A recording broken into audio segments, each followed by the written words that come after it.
오늘 하나님의 말씀은 사사기 13장 2절로 5절부터 뿐만 아니라 13장 전체를 우리가 살펴보도록 하겠습니다.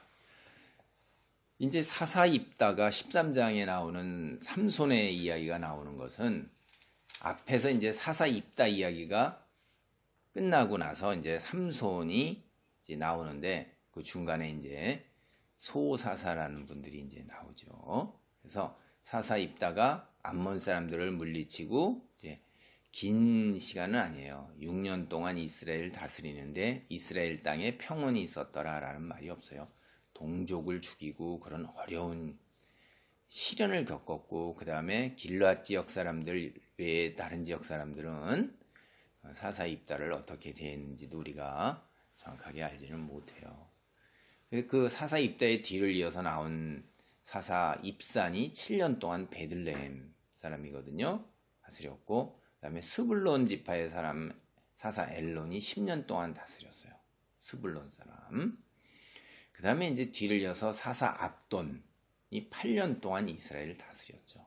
그래갖고 이렇게 대략 다 합해보면 이제 31년 정도가 나옵니다. 근데 이 세월이 지나가자 이스라엘 자손이 다시 여호와의 목전에 악을 행하여 또 다시 이게 계속 패턴이 지금 반복되고 있어요. 이게 우리의 삶도 비슷해요. 악을 저지르는데 성화의 과정을 겪어나가지 않으면 같은 수준에서 같은 횟수로 반복되는 거예요. 이게 그러면서 그게 상황이 점점 더 악해져 가는 거예요. 더 나아지지 않습니다. 우리가 그리스도인으로서 성화의 과정을 겪어나갈 때 그것이 점점 개선되어 나가지 그렇지 않으면 인간은 더 악으로 가게 돼 있어요. 이제 40년 동안 블레셋 사람의 지배를 받아요. 여러분 40년이라는 것은 이 사사기 지금까지 나오는 이야기 중에서 가장 긴 기간이에요. 이 40년 빼고 긴 기간은 드보라와 바락 시대에 20년 동안 이제 이방인의 억압을 받는 거예요. 2배나 길어졌죠. 이방인 블레셋 사람들의 탄압은 굉장히 가혹합니다. 역사를 보면 우리가 알 수가 있어요.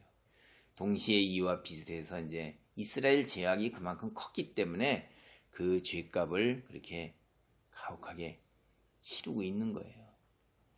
이 블레셋이라는 사람 오늘날 이제 팔레스타인이라고 영어는 필리스틴이라고 그러는데 팔레스타인이라고 자꾸 나오잖아요. 그게 이제 블레셋입니다. 이 구약 성경에 나오는 에게해라는 그리스에 있는 에게해라는 그런 근처에 살던 사람인데 육지로도 오고 바다를 통해서도 이스라엘이 살던 그 해안가로 이주해 온 거예요. 그래서 그들이 이제 저 소아시아를 거쳐서 육지로 들어올 때는 그들이 가는 곳에 엄청난 파괴가 일어나고 그 파괴 흔적이 역사적으로 남아 있어요. 이 사람들도 엄청나게 야만적이고 폭력적이고 파괴적인 거예요. 또 바다로 들어온 사람은 이제 그레데 섬, 오늘날로 크레테 뭐 이런 거죠. 그다음에 키프로스 이 섬을 거쳐서 오는데 와가지고서 이들이 이제 이집트를 정복하기 위한 전쟁을 벌여요. 대단한 세력이죠, 그렇죠? 이집트가 얼마나 큰데. 근데 이제 거기에서 패해서 이집트에서 이제 쫓아내가지고선 가사, 아스글론, 아스돗 이거 다 구약 성경에 나오는 지명 이름이에요. 해안가에 있는 그쪽에다가 정착시켜서 살도록 해놨어요. 이집트 사람들이. 그러면 이들이 들어오기 전보다도 훨씬 이게 이제 대략 1100년대 뭐 이런 때 이야기들인데 이스라엘은 훨씬 더 먼저 나와서 있잖아요. 그래갖고 이스라엘 자손과 갈등을 빚고 무력 충돌을 빚을 수밖에 없는 거예요. 사는 땅을 누가 내주겠어요. 가나안 정복도 하나님의 배경으로 해서 하나님의 힘으로 땅을 정복하고 차지했는데 이스라엘 자손이 사는데 이스라엘이 그쪽에서 건너와 가지고선 이제 그래서 늘 충돌이 이루어지고 있는 건데 아주 징그럽게 이어지죠. 오늘날까지도 이어지고 있으니까 이게 악의 뿌리는 이런 거예요. 무서운 거예요 이게. 그래서 구약 성경을 보면 삼손의 이야기에 나타난 것은 이러한 대립, 갈등과 충돌을 배경으로 하는 거예요. 그리고 이런 블레셋과 이스라엘 자손의 대립은 다윗 왕 때까지 계속되어서 나오는 걸 우리가 성경을 보면 알 수가 있어요. 근데 여기서 참으로 안타까운 사실이 있어요. 우리가 사사기 이때까지 보면은 이 이방 사람들의 가혹한 탄압 속에서 하나님께 부르짖는다 이 말이에요. 마치 애굽 땅에서 그 고통이 차고 넘치자 하나님께 부르짖었잖아요. 그런데 이때에 이르러서는 하나님께 부르짖지를 않아요. 이스라엘 자손이 이제 가나안화 된 거예요. 이방 사람화 돼 가고 있는 거예요. 하나님을 잊어버린 것입니다. 그 고통 속에서 하나님께 부르짖는 것조차도 잊어버린 거예요. 정말로 안타까운 사실입니다. 우리 그리스도인들 세상 풍조 속 따라가다 보면, 그리고 예배 드리는 거 건너뛰기 시작하고 기도하고 성경 읽는 거 게을리 하다 보면 이렇게 되는 거예요. 무늬와 껍데기만 남고 하나님께 나아가고 부르짖고 기도하고 그러지 않습니다. 사사기 오늘 13장 2절로 3절 말씀을 한번 봅니다. 소라 땅 단 지파의 가족 중에 마노아라 이름하는 자가 있더라. 그의 아내가 임신하지 못하므로 출산하지 못하더니 여호와의 사자가 그 여인에게 나타나서 그에게 이르시되 보라 내가 본래 임신하지 못하므로 출산하지 못하였으나 이제 임신하여 아들을 낳으리니. 하나님의 은혜가 얼마나 큰지 우리는 여기서 알 수가 있어요. 하나님께서는 당신을 잊어버린 이스라엘 자손을 그대로 내버려 두지 않으세요. 그리고 그들을 구원하고자 구원자를 주시는 거예요. 우리가 역사 기록을 보면 고대 근동사회에서 불임이라는 것은 그들이 섬기는 신의 징벌이라고 생각했어요. 이스라엘 사람들 역시 불임을 하나님이 내리시는 벌이나 저주라고 생각했습니다. 반면에 자녀는 하나님의 축복이라고 생각했어요. 이건 구약성경 곳곳에서 나와요. 우리가 그런 생각이 이제 신명기 28장 4절로 11절, 시 127편, 128편 뭐 이런 데도 이렇게 볼 수가 있거든요. 그리고 또 다른 데서도 잠언 같은 데서도 나옵니다. 오늘 신명기 28장 2절로 4절, 11절 말씀을 한번 보겠습니다. 내가 네 하나님 여호와의 말씀을 청정하면 이 모든 복이 내게 임하며 내게 이르리니 성읍에서도 복을 받고 들에서도 복을 받을 것이며 내 몸의 자녀와 내 초지의 소산과 내 짐승의 새끼와 소와 양의 새끼가 복을 받을 것이며.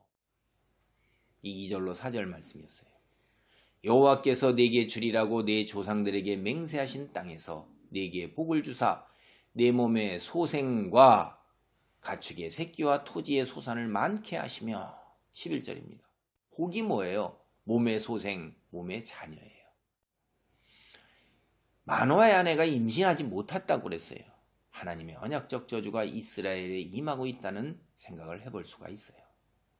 이 마노아라는 이름이 선물, 안식처 이런 뜻이에요. 그런데 이 마노아는 자신의 이름하고 맞지 않게 살고 있는 것을 우리가 앞으로 쭉 살펴볼 삼손 이야기를 보면 매우 불안하고 불안정해요. 신앙적 관점에서 보면 그렇다 이 말이에요. 근데 반면에 그 이름이 나오지 않는 그의 아내는 매우 차분하고 침착합니다. 자신에게 일어나고 있는 일의 그 의미를 어느 정도는 깨닫고 있어요.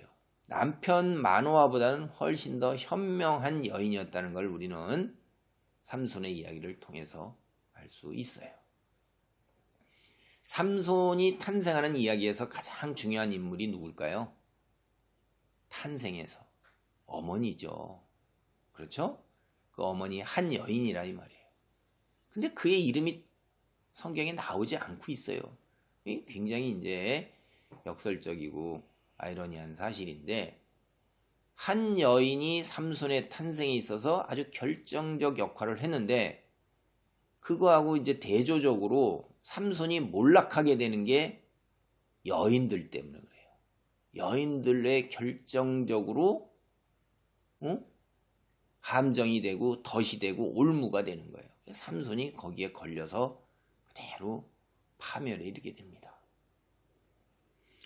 어떤 현명한 한 여인이 잉태하지 못해서 겪는 삶, 이걸 딱 보면 우리가 성경을 딱 보면 이스라엘의 선조들 중에서 사라도 생각이 나고 리브가도 생각이 나고 라헬 등도 생각이 납니다. 이게 다 하나님의 특별한 손길 속에서 이후에 이제 임신을 하게 되잖아요. 삼손도 역시 그러하다는 걸 우리가 알 수가 있어요. 하나님의 특별한 은총이고 사역이었다는 거예요. 역설적으로 우리가 떠오르게 되죠. 사사기 13장 3절로 5절 말씀을 봅니다. 여호와의 사자가 그 여인에게 나타나서 그에게 이르시되 보라, 내가 본래 임신하지 못함으로 출산하지 못하였으나 이제 임신하여 아들을 낳으리니 그러므로 너는 삼과 포도주와 독주를 마시지 말며 어떤 부정한 것도 먹지 말지니라. 보라, 내가 임신하여 아들을 낳으리니 그의 머리 위에 삭도를 대지 말라. 이 아이는 태에서 나옴으로부터 하나님께 바쳐진 나실인이 됨이라. 그가 블레셋 사람의 손에서 이스라엘을 구원하기 시작하리라 하시니. 천사는 마노아의 아내를 찾아왔어요. 그리고 임신하지 못하던 그 아내에게 아들을 낳을 것이라고 선포를 했습니다. 천사는 그녀에게 그러면서 두 가지 명령을 내렸어요. 첫째, 마노아의 아내는 이제부터 특별한 아이를 잉태할 것이니 포도주나 독한 술을 마셔서는 안 되며 부정한 것도 먹어서 안 된다는 거예요. 사실 마노아의 아내는 엄청난 수치를 당해온 거예요. 그 안에서. 고대 사회 안에서의 불임이라는 것이 벌이나 저주잖아요. 신에. 그런데 몸에 좋지도 않은 술 마시지 말라. 음식 골라서 먹어라. 아이고 감사한 거죠. 그 정도는 아무것도 아닙니다. 내가 당한 수치에 비하면. 더군다나 자신이 잉태할 아이가 하나님께서 이스라엘을 구원하기에 보낸 사람이다. 이야, 이건 기가 막힌 거 아닙니까? 두 번째 이제 또 명령이 뭐냐면 천사는 태어나는 아이의 머리카락 자르지 말라고 그랬어요. 그 아이는 출산하면서부터 나실인으로 하나님께 바쳐진 자이기 때문에 그렇다는 거예요. 여기서 나실이라는 말은 발음을 그대로 가져온 건데요. 나실이라는 말은 구별이라는 말이에요. 구별. 그러니까 구별된 자, 이게 나실인의 뜻이에요. 그래서 이것은 언제 나오냐면 하나님께서 출애굽을 하면서 모세에게 이야기하신 거예요. 민수기 6장 1절로 8절에서 나는 내 스스로를 구별해서 살겠다. 어느 기간 동안에. 이게 늘 그런 게 아니라 정해진 기간 동안에 이제 하나님께 특별한 자기의 서원을 한다거나 기도를 한다거나 이럴 때 나는 그렇게 하겠다. 구별을 하겠다. 이런 선언을 한 사람을 나실인이라고 불렀어요. 2절로부터 5절만 한번 봅니다. 민수기. 이스라엘 자손에게 전하여 그들에게 이르되 남자나 여자가 특별한 서원 곧 나실인의 서원을 하고 자기 몸을 구별하여 여호와께 드리려고 하면 포도주와 독주를 멀리하며 포도주로 된 초나 독주로 된 초를 마시지 말며 포도즙도 마시지 말며 생포도나 건포도도 먹지 말지니 자기 몸을 구별하는 모든 날 동안에는 포도나무 솟아는 씨나 껍질이라도 먹지 말지며 그 서원을 하고 구별하는 모든 날 동안은 삭도를 절대로 그의 머리에 대지 말 것이라. 그리고 몸을 구별하여 여호와께 드리는 날이 차기까지 그는 거룩한 즉 그의 머리털을 길게 자라게 할 것이며. 일부분만 살펴봤습니다. 너무 기니까. 일반적으로 나실인은 기간을 정해놨어요. 그리고 기간을 정해놓고 지금보다 더 구별된 삶, 하나님께 헌신하는 삶 살겠다고, 거룩한 삶을 살겠다고 이제 맹세하는 거예요. 그래서 그가 세 가지를 피해야 되는 거예요. 그러면 다른 사람들이 저 사람이 더 훨씬 더 하나님께 그 맹세를 하고 더 거룩한 삶을 살고자 구별하는구나. 첫째, 술과 비슷한 취하게 하는 모든 것들을 피하는 거예요. 두 번째, 머리카락 자르는 걸 피하는 거예요. 머리카락이 길게 자라서 치렁치렁하면 멀리서 봐도 딱 알 수가 있죠. 그럼 주변 사람들도 그에게 이런 술이나 부정한 음식이나 혹은 특별한 곳으로 초청을 안 한다 이 말이에요. 유혹을 안 하는 거죠. 셋째, 그래서 죽은 사람이나 짐승 이런 거 만지지 않는 거예요. 본인을 이런 것이 왜 그러냐면 하나님께 그렇게 하겠다고 선언을 했으면 그 선언한 거를 모든 사람들이 알게 하고 그 사람이 과연 그러한가를 모든 사람들이 보는 거란 말이에요. 빛이에요, 그게. 그래서 이 나실이라는 것이 하나님 공동체에서 백성 사이에서 이 시작 때부터 있어 오는 거예요.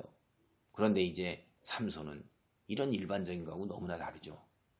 평생이에요. 모태에서부터 나실인이 되는 거예요. 죽을 때까지.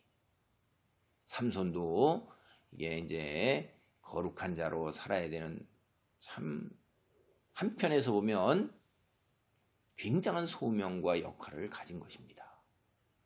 오늘 사사기 13장 6절로 7절 나오는 단락의 이야기를 봅니다. 천사의 선포에 깜짝 놀란 여인은 곧장 남편에게 달려가서 이 사실을 고하는 거예요. 그는 남편에게 이제 세 가지 사실을 말해요. 첫째, 하나님의 사람이 나타났다는 거예요. 두 번째는 그는 모습이 하나님의 천사 모습과 같았다는 거예요. 근데 여기서 하나님의 호칭을 여호와가 아닌 당대 그냥 신이라는 낱말을 사용해서 이스라엘 여호와 하나님을 드러내질 못해요. 그건 뭐냐면 이들이 하나님 여호와에 대한 지식이 부족했고 하나님 여호와에 대한 지식이 부족함으로 믿음이 부족했다는 걸 드러내는 거예요. 이게 여호와 하나님. 셋째로 그가 매우 두려운 자였다는 거예요. 그래서 그가 누구인지 물어보지도 못했다는 것입니다. 이게 우리가 여기서 이제 안타까운 사실을 알 수가 있어요. 이 어머니가 매우 현명하고 지혜로웠지만 남편에 비해 상대적으로 그렇다는 얘기예요. 여전히 하나님 말씀에 대한 지식이 부족했고 그래서 이 천사의 선포에 대해서 반응이 신앙의 관점에서 볼 때 안타까운 점이 있다 하는 걸 알 수가 있어요. 우리가 성경에서 천사가 나타나서 그 수태고지를 하는 것에 대표적으로 나타나는 것이 뭡니까? 그리스도죠. 그래서 오늘 그 대표적인 그 천사가 수태고지하는 대표적인 구절을 우리가 한번 살펴보도록 하겠습니다. 누가복음 1장 30절과 31절 그리고 38절 세 곳의 말씀을 살펴보도록 하겠습니다. 천사가 이르되 마리아여 무서워하지 말라. 네가 하나님께 은혜를 입었느니라. 보라, 네가 잉태하여 아들을 낳으리니 그 이름을 예수라 하라. 마리아가 이르되 주의 여종이오니 말씀대로 내게 이루어지이다 하매 천사가 떠나가니라. 그렇죠. 이게 반응이 이게 이제 모험적인 반응이고 신앙적 관점인 거예요. 그래갖고 마리아는 그 다음에 당신이 하나님께서 그렇게 역사하신 거에 대해서 이거 굉장히 유명한 건데 마리아 찬가라는 게 있어요. 하나님을 찬양하는 있습니다. 그것이 뒤어 누가복음 우리가 46절 1장 46절 이하로 쭉 나오는데 46, 47 두 절만 살펴봅니다. 마리아가 이르되 내 영혼이 주를 찬양하며 내 마음이 하나님 내 구주를 기뻐하였음은. 이게 이제 정상적인 건데 하나님에 대한 지식이 성경에 대한 지식이 부족했기 때문에 그런 반응을 보이지 못한 여기에서부터 벌써 삼손의 탄생이 이제 불안한 면이 있는 거예요. 이게 그래서 현명한 아내인데도 불구하고 이런 하나님의 말씀에 대한 지식이 부족한 것은 당대 이스라엘 민족이 어떠한 상황이 있는 것을 그대로 드러내고 있다고 우리가는 볼 수 있어요. 아내는 어쨌든 남편에게 쫓아갔어요. 달려갔고 그래서 천사의 말을 요약해서 전해요. 그런데 여기 보면 빠진 것도 있고 또 자기가 더한 것도 있어요. 빠진 거는 천사가 그녀의 불임에 대해서 말한 것, 그녀가 지금부터 몸가짐을 조심해야 한다는 것, 아이의 머리에 칼을 대지 말아야 한다는 것은 빠뜨리고 이야기를 해요. 남편에게. 그리고 이제 또 더한 것은 태어날 아이가 모태에서 죽는 날까지 여호와께 바쳐진 나시린으로 살아가야 한다는 건 천사는 얘기 안 했는데 자기가 더했어요. 이해한 거를 더해가지고 한 거죠. 근데 잘 보면 여기서 그녀의 관심이 어디에 맞춰져 있냐면 앞으로 자신이 아이를 낳을 것, 그것도 특별한 아이를 출산할 것이라는 그 사실에만 온통 관심이 쏠려 있어요. 천사가 선포한 내용에서 가장 중요한 것은 뭐냐면 장차 이스라엘의 구원이 이 아이로부터 시작될 거라는 거예요. 여러분, 마리아의 수태고지에서도 그게 임마누엘이잖아요. 이제 예수 그리스도로부터 구원, 하나님의 동행하심, 우리를 구원하시는 손길이 거기로부터 시작될 것이라는 게 중요한 거지, 자기가 그러한 아이를 임신할 것이라는 것이 중요한 사실이기는 하지만 그것이 초점이고 이거 핵심은 아니에요.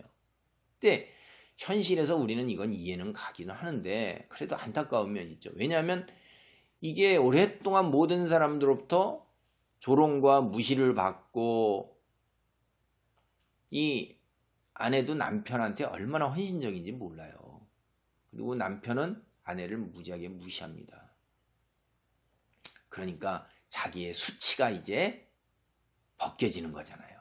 잉태하지 못한 수치에서 벗어나는 이 기쁨에만 정신이 온통 팔려 있는 거예요. 그래가지고선 그 이스라엘의 구원이 시작된다는 것에 본인은 그게 그렇게 중요하지가 않는 거예요. 이런 면이 참 안타깝고 이제 불안한 시작이라는 걸 우리가 생각해 볼 수가 있어요. 사사기 13장 8절로 13절에는 이제 두 번째 천사가 나타나는 이야기예요. 남편 마노아에게. 아내로부터 이제 이 놀라운 이야기를 전해들었는데 마노아는 남편은 아내를 무시하는 거예요. 아내의 말에 세상 말로 콧방귀도 안 끼는 거예요. 믿지도 않는 거예요. 말도 안 되는 소리. 그래서 자기가 직접 겪어봐야겠는 거예요. 여호와 하나님께 기도하는 거예요. 하나님의 사람을 다시 보내서 이제 핑계를 대는 겁니다. 아이를 어떻게 키워야 하는지 가르쳐달라고 기도한 거예요. 참 인간의 요 교묘한 요런 것들을 여기서 잘 볼 수가 있어요. 근데 정확하게 얘기하면 사실 마노아에게 더 이상의 아이를 키울 정보는 필요 없어요. 왜냐하면 아내가 와서 분명하게 얘기했잖아요. 그리고 조금만 자기가 더 움직여가지고 찾아보려면 모세율법에 나시린에 관해서 규정하고 있다 이 말이에요. 그런데도 아내의 말을 무시하고 믿지 않는 거예요. 그리고 자기가 직접 천사를 만나보고 전에 듣기를 원했기 때문에 이런 핑계를 대서 싹 하고 살짝 포장해가지고 하는 거죠. 우리 인간의 본성 중에 이런 것들도 있는 겁니다. 마치 그럴싸하게 명분을 세워가지고 탁 하는 것들, 우리 이런 거 경계해야 돼요. 그래서 여러분, 우리가 그리스도인 신앙생활 하다가도 성경을 보면 하나님 말씀 분명하게 딱 있습니다. 그리고 신앙서적, 위대한 신앙서적, 뭐 이렇게 유행하는 거 말고요. 고전적인 신앙서적, 그런 말씀. 그리고 우리가 간증이 있잖아요. 또 그런 사람들, 이 간증도 물론 내가 이렇게 기적을 체험했다라고 이런 간증보다는 그것도 뭐 전혀 무시할 수는 없지만 그러한 간증을 겪음으로 그런 것을 겪어서 내가 오늘 신앙이 어떻게 성숙하고 어떻게 바뀌어서 어떻게 살고 있게 되었습니다 라고 해야 되는데, 흔히 자칫하면 간증을 내게 하나님의 이런 기적의 손길이 있었습니다 라고 자랑하는 간증이 너무나 많은 거예요. 그런 간증에서도 여러분은 배울 거면 배우세요. 그냥 하나님의 손길이었구나. 근데 어쨌든 이런 것보다 자신이 직접 체험하기를 원하는 사람들이 우리 신자 중에도 많아요. 그러니까 이게 보지 못하고 믿는 자들은 복되도다 하는 하나님의 말씀을 한번 생각해 보시기 바랍니다. 여러분은 하나님의 말씀과 신앙서적의 놀라운 말씀과 다른 사람의 간증을 통해서 체험한 사람 이상으로 나아가는 건 더 복된 자라는 거예요. 야, 근데 하나님은 참 놀라우신 분이에요. 하나님께서 마노아의 기도를 들으신 거예요. 그리고 우리 오늘날 그리스도인들 중에도 하나님께서 그렇게 싹 이렇게 명분을 내세워서 하는 기도도 들으시면서 다시 경험하게 하시는 경우도 종종 있습니다. 그래서 천사가 다시 마누아를 찾아왔어요. 근데 마누아를 직접 찾지 않았습니다. 하나님은 여기서 보면 너무나도 현명하고 지혜로우신 거예요. 아내의 면목을 세워줍니다. 마누아를 찾아와서 얘기를 했으면 아내는 무시당하잖아요. 근데 마누아를 직접 찾아오지 않고 아내에게 다시 찾아온 거예요. 아내의 권위를 무너뜨리지 않고 의도적으로 아내를 다시 찾아온 것입니다. 그래서 아내의 말에 위신을 세워주는 거예요. 그러니까 아내는 어떡하겠어요? 다시 이번에도 남편에게 즉시로 득달같이 쫓아가는 거예요.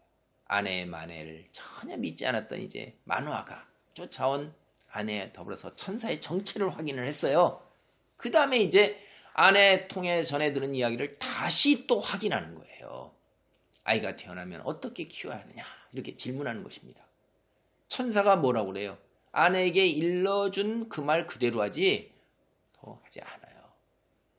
하나 더 붙인 거 있다면 마누아의 아내가 술 먹으면 안 된다. 이거 확인해 준 거예요. 새로운 정보를 전혀 안 준 겁니다. 아내의 면목을 탁 세워주고 위신을 세워주는 거예요. 근데 이 마누아는 지가 가장이잖아. 남자이고 가부장적 사회에서 자기가 아내 말고 그나마 뭔가 나한테는 더 새로운 것 그런 걸 주기를 원하는 겁니다. 이게 인간의 이제 심리적인 이런 면들도 잘 있는 거예요. 족한 줄을 모르는 거예요. 근데 천사는 이미 그의 아내에게 준 것으로 족하다 하는 입장에 서서 그것만 확인해 주는 것입니다. 삼손 이야기에서 우리는 여자의 역할이 매우 중요한 걸 볼 수가 있어요. 그의 탄생에서 어머니의 역할이 아버지의 역할을 앞서고 있습니다. 그러니까 여기 우리가 자꾸 성경이 고약 구대인이 이런 데서 가부장적이었고 여자를 무시했고 평등 이런 얘기하면 성경 모르는 거예요. 정말로 모르는 거예요. 성경은 전혀 그렇지 않습니다. 놀라울 정도로 당대의 신약 성경도 개혁적이고 혁명적이에요. 여러분 성경이 뭐 남녀 평등이었고 가부장적이고 권위적이고 참 선전선동일 뿐입니다. 성경은 성별로 차이를 두고 있지 않아요. 가부장적인 시대에도 삼손의 어머니처럼 여인들이 얼마나 중요한 역할을 수행하고 그 사실을 그대로 기록하고 또한 하나님께서는 그 여인들을 이렇게 일으켜 세우시는 거예요. 자, 그 다음에 이달라기를 보면 이제 마노아가 하나님께 제물을 드리는 이야기가 나와요. 근데 이 제물을 드리는 이야기가 앞서서 사사 기드온의 이야기하고 거의 흡사해요. 천사의 말을 듣고 난 마노아가 이제 그를 위해서 새끼 염소를 잡을 테니 기다려달라고 부탁을 해요. 근데 제물을 드리는 과정에서 마노아가 얼마나 성경적으로 부족했고 현명하지 못했는가 하는 것을 우리는 알 수가 있어요. 그가 어리석은 자였다는 게 세 가지 말에서 그대로 드러납니다. 앞선 단락에서 여자를 무시하고 여자의 말을 믿지 못하는 편견을 지닌 남편의 모습을 우리가 볼 수 있었는데 여기에서는 아주 영적 분별력이 없는 아주 어리석은 자로 이제 전락하고 있는 거예요. 그가 범한 실수 세 가지가 있습니다. 첫째, 이미 그의 아내가 그에게 자신이 만난 사람이 하나님의 사자 같았다고 말했어요. 그러니까 마노아가 단순히 하나님의 사람, 선지자 정도로 생각한 거예요. 아내의 말을 믿지 않았기 때문에 그런 거예요. 그래서 천사에게 어떻게 음식을 대접하겠어요? 선지자라고 생각했기 때문에 그냥 에이 사람이니까 길 떠나기 전에 음식 대접하라 이렇게 얘기하는 거예요. 천사는 뭐라고 그러죠? 먹지 않는다 이렇게 얘기하면서 네가 뭘 해야 되냐면 짐승을 여호와께 번제로 드리라 이렇게 권면을 하는 거예요. 번제라는 게 우리가 알지만 하나님께 짐승 전체를 불로 태워 드리는 거예요. 여러분 이거 굉장히 잘 생각하셔야 돼요. 우리가 예배를 드릴 때 목사님이나 누구를 통해서 하나님의 놀라운 말씀을 깨닫고 은혜를 들었으면 선지자나 그 사람한테 그 사람을 높여야 돼요? 하나님을 높여야 돼요? 하나님을 높여야 되는 거예요. 이 천사였기 때문에 당연히 하나님께 영광을 돌려야 되고 또 그가 선지자였대도 그 놀라운 말씀을 주신 하나님께 제단을 쌓는 게 당연한 거예요. 그러니까 항상 우리는 누구 해야 돼요? 인간을 상대하는 게 아닙니다. 그분은 수단이고 통로예요. 하나님께 영광이요. 하나님이 드러나는 거예요. 교회에서 목사가 드러나고 목사가 하나님 자리를 차지하면 저주받는 겁니다. 그거.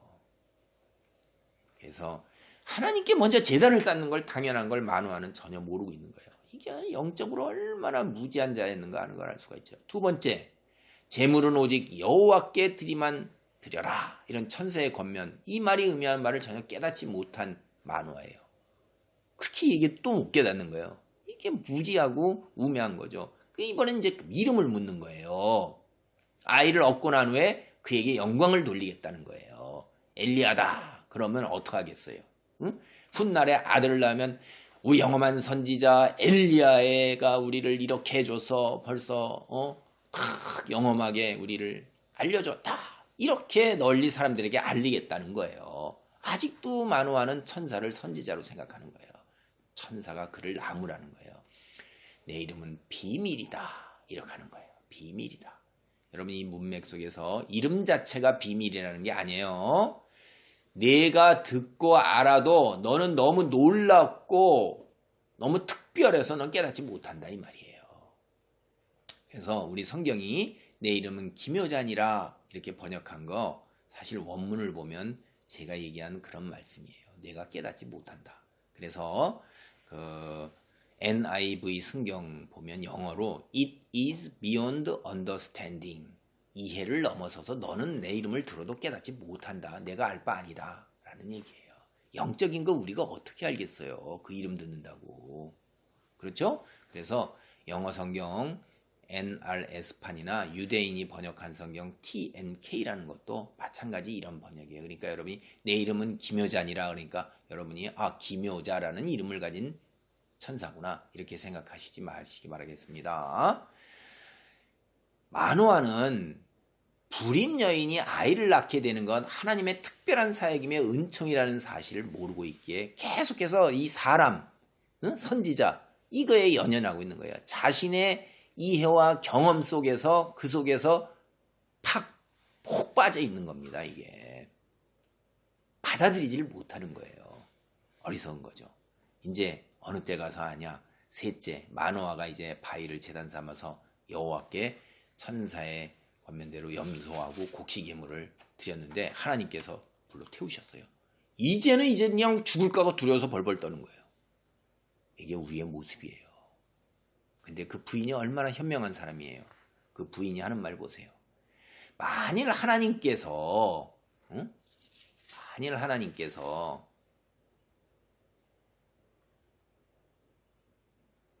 우리를 죽이려 하셨다면 재물 받지 않았을 거다. 그리고 이 모든 것을 우리한테 역사에서 이렇게 보여주시고 말씀하시지 않았을 거다. 맞죠? 여자들이 이렇게 현명한 거예요. 남자들이 편견 속에서 이렇게 오만 속에서 우쭐대고 이러는 거 조심하셔야 돼요. 차분하게 남편을 일깨우면서 이제 달랜 거예요. 이 여자의 놀라운 그 참 남편을 잘 이렇게 가정을 이끌어가는 것들을 우리는 여기서 볼 수가 있어요. 잘 달래주었어요. 일깨우면서. 면박을 준 것도 아니고. 이제 마지막으로 13장 24절 25절 단락 13장의 마지막 단락입니다. 마침내 이제 아이가 태어났어요. 여인은 그에게 삼손이라는 이름을 주었어요. 이게 참 안타까운 거예요. 삼손은 작은 태양이라는 뜻이에요. 근데 그의 이름이 태양을 숭배하는 종교를 배경으로 하고 있는 겁니다. 과거에는 오늘날도 이제 그런 흔적들을 우리가 역사에 많이 볼 수가 있는데 별을 이 신약 성경에서도 그런 얘기가 나오잖아요. 별, 그 다음에 태양은 곳곳에서 지구 곳에서 많이 숭배를 했으니까 그런 것들을 숭배하는 것에 대해서 경계하는 이야기가 나와요. 그가 삼손이 살았던 곳이 마하네단이에요. 마하네단. 근데 거기서 몇 킬로만 가면 베스메스라는 곳이 있어요. 베스메스의 뜻이 뭐냐면 태양의 집이에요. 그러니까 태양을 숭배하는 성전이 태양을 숭배하던 그 제단과 집 그런 것이 있던 거죠.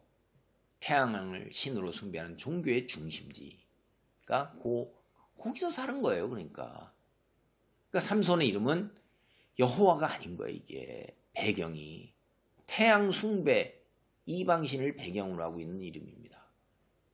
여기다 우리가 앞서 살핀 바처럼 만화는 영적으로 분별력이 없고 우둔한 자였죠. 아내도 역시 불임의 수치에서 벗어나는 데에만 관심이 있었고 태어난 아이를 통해서 이스라엘의 구원이 시작될 것이라는 천사의 말에 관심이 없어요. 우리가 보았던 것처럼 마리아의 그 수태고지를 드린 행동과 반응을 보면 너무나도 차이가 나는 거죠. 그래서 신앙의 관점에서 보면 삼손의 이야기는 출발부터가 상당히 세상적이고 불안한 거예요. 이게 어찌되었든 간에 이제 하나님께서는 삼손을 축복하셨습니다. 아이는 잘 자랐어요. 그래서 삼손이 마하네단에 있을 때 여호와의 영이 그를 움직이기, 이 말은 움직이기 시작했다는 말은 감동시켰다는 말인데요. 그래서 새 번역과 공동 번역은 이제 감동했다 이렇게 하는 말, 이거 대신에 내렸다라고 번역을 했어요. 여기 여러분 여기 여호와의 영이 그를 움직이기 시작했다라는 말을, 움직인다는 말은 이게 문맥상에서 감동했다라는 말이에요. 그런데 그 감동했다는 말은 사실은 원문대로 옮기면 그게 정확한 말이 아니에요. 그래서 우리에서 새 번역과 그다음에 공동 번역이 여호와의 영이 내렸다, 임했다 이렇게 하는데, 사실 원래 히브리어 원문대로 정확하게 이 말을 옮기면 휘졌다라는 거예요. STIR, 스터예요. 스터. 여호와의 영이 삼손을 휘젓기 시작했다 하는 거죠. 그래서 영어 성경 NIV나 NAS나 NRS판 이런 것이 스터라는 말로 써가지고선 번역을 합니다. 이게 무슨 말이죠? 하나님의 영이 삼손의 삶을 이제 휘저어서 요동치게 만드시기 시작했다는 거예요. 삼손의 삶이 어떻게 되죠? 요동치는 삶이에요. 뒤에 우리가 더 살펴보면 알 수 있을 것입니다. 말씀을 정리하겠습니다.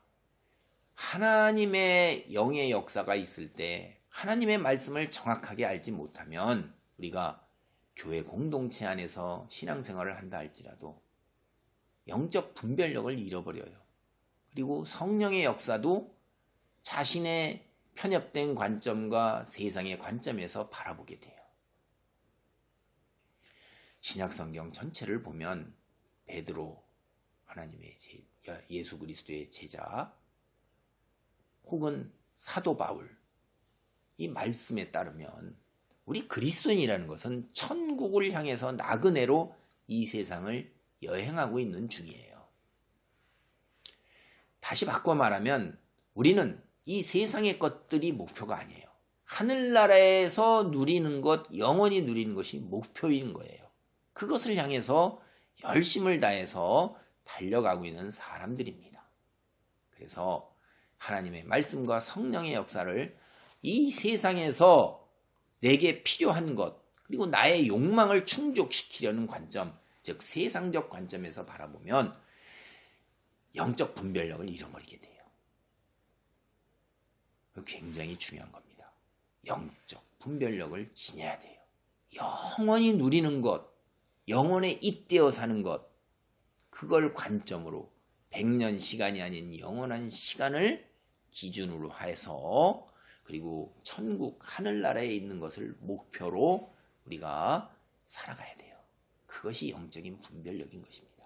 그래야지만 이 땅에서 하나님의 백성으로 거룩한 삶의 자리에 있을 수가 있는 것입니다. 하나님의 손길이 함께한다 할지라도 우리는 거룩한 삶의 모습을 드러내지 못할 수도 있어요. 우리의 욕심이 앞서기 때문에 하나님의 능력과 기적 속에서 여전히 자신의 욕망으로 치닫는 그런 안타까운 삶을 살 수도 있다는 것을 우리는 오늘 여기를 보면서 생각을 해봐야 돼요. 그래서 내 삶, 나를 살펴보고 하나님의 말씀 속에서 올바른 영적 분별력을 지니고 능력 있는 삶을 살아야 할 것입니다. 아멘. 오늘 놀라운 하나님 말씀을 봅니다. 하나님의 놀라운 역사가 있어도 그것을 이 땅에서 내 욕망과 아버지 하나님이여 나의 필요만을 충족시키려 하는 것에 매몰되다 보면 하나님의 놀라운 기적과 은혜를 바로 누리지 못하면서 아버지 하나님이여 어리석은 길로 치달을 수도 있다는 것을 봅니다. 출발부터가 불안한 것을 보면서 아버지 하나님 말씀을 제대로 이해하고 바로 믿고 분별력을 갖는 것이 얼마나 중요한 것인가를 봅니다. 방향을 바르게 설정하는 것이 내 삶에 있어서 가장 근본적이고 귀한 것임을 깨닫습니다. 하나님 말씀을 바로 이해하고 바로 이 땅에서 아버지 하나님 믿고 순종할 수 있도록 축복하여 주옵소서. 예수님의 이름으로 기도하옵나이다. 아멘.